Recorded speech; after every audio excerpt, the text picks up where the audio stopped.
Rotatividade. Conceito. A rotatividade, ou turnover em inglês, é o ciclo de atividade dos contribuintes numa determinada organização. Ou seja, é o ato de entrar e de sair dos funcionários. Essa atividade deve sim existir nas empresas, porém de forma controlada, acerca de manter um bom ciclo entre velhos e novos empregados. Mas também existem os resultados negativos. Uma das funções da provisão será a de justamente controlar essa característica, para que a empresa não comece a ter problemas financeiros e até emocionais para, por exemplo, os gestores que cuidam das relações com os funcionários. Afinal, isso implica na qualidade do seu trabalho. Como isso ocorre? Ora, se um funcionário está saindo da empresa em, por exemplo, menos de um ano, é porque algo aconteceu ou deixou de acontecer.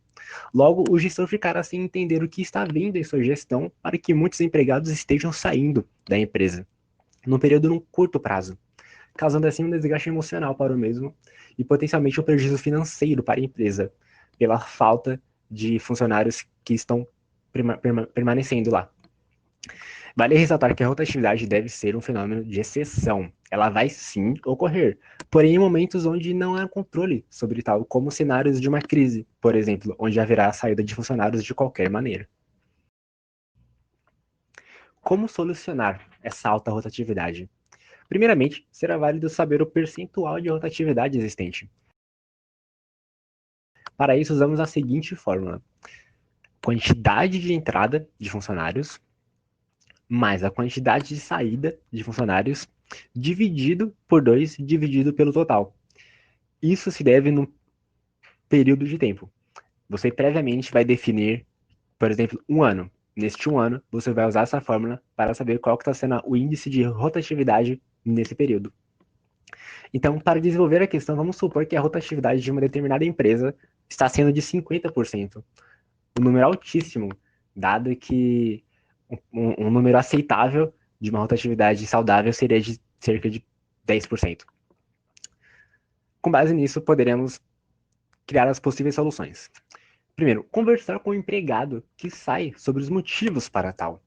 É importante ter esse feedback do que ele achou da experiência na empresa e o que o motivou a sair. Conversar com os atuais empregados sobre suas satisfações com a empresa. Saber como está sendo a experiência dos mesmos. A partir dos dados obtidos pelos dois primeiros pontos, vamos elaborar formas para mudar esse cenário.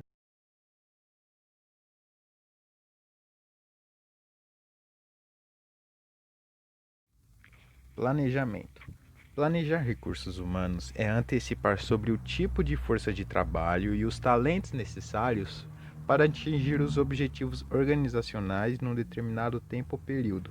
Ou seja, é basicamente ter em mente todo o caminho que você terá que trilhar até atingir seus objetivos. Saber como chegar lá, com que tipo de pessoas, serviços você irá precisar, saber quais talentos serão relevantes ou não para a sua empresa.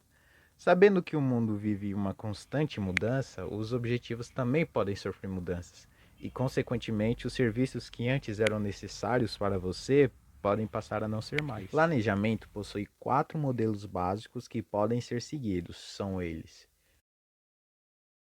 procurar mão de obra equivalente ao produto a ser trabalhado, ou seja, procurar por serviços que tornam possível a construção do produto.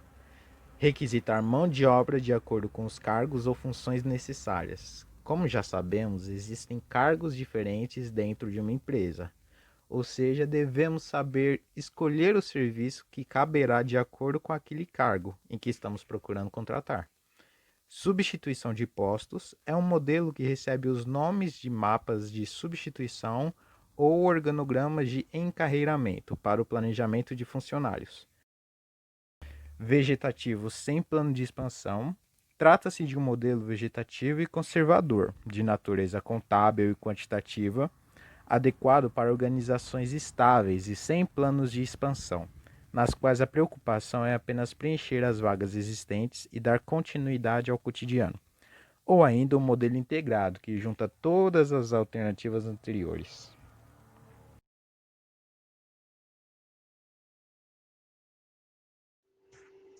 Modelos.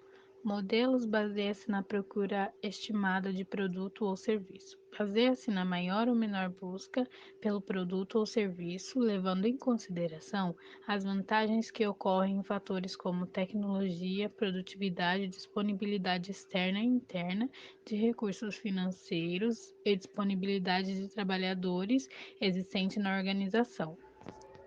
Modelo baseia-se em segmentos de cargos, restrito a nível operacional, utilizado em empresas de grande porte. Utilizado por empresas de grande porte, também foca no nível operacional. Escolhe-se um fator na qual suas variações afetam proporcionalmente as necessidades de pessoal estratégico para cada segmento da empresa, estabelecendo-se níveis hierárquicos com base no passado e no futuro para cada um dos fatores estratégicos. Modelo de substituição de posto-chave. Plano de carreira, também conhecido como organograma de encarreiramento, constitui-se na hipotetização de quem substituirá quem em caso de vacância no posto de trabalho. Modelo baseia-se no fluxo de pessoal, mediante análise histórica do movimento de entrada e saída, promoções, transferências internas, baseia-se no fluxo de pessoas para dentro, para fora, através da organização, ou seja, admissão, demissão, transferências internas, promoções. Esse modelo permite uma rápida predição da necessidade de pessoas. Modelo de planejamento. Planejamento de volume de produção, alterações na produtividade provocada por mudanças técnicas na organização, comportamento de clientes, condições de ofertas e procura no mercado. Absenteísmo. O absenteísmo é a ausência ou atraso dos colaboradores de uma instituição por inúmeras causas. Nas empresas, o absenteísmo pode afetar a produtividade e o desempenho da empresa e de outros colaboradores, assim interferindo diretamente nos resultados da empresa, prejudicando a produção e elevando os custos. As causas do absenteísmo são doenças operacionais, sobrecarga de funções, má condições do trabalho, problemas pessoais, gripes e resfriados.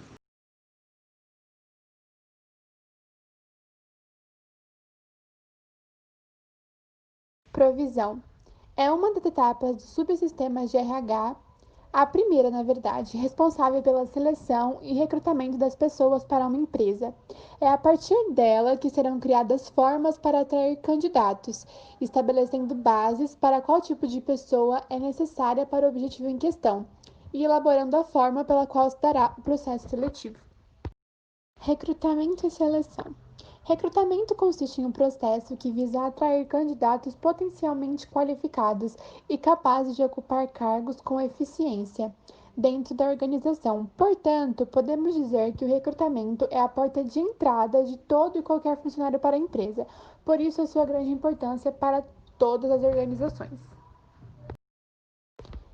Agora, vamos ver, de acordo com alguns autores, as diversas formas de realizar um recrutamento. Para o autor Antônio Carlos Gil, há 9 formas de se realizar o recrutamento, sendo que a própria nomenclatura já explica todo o processo.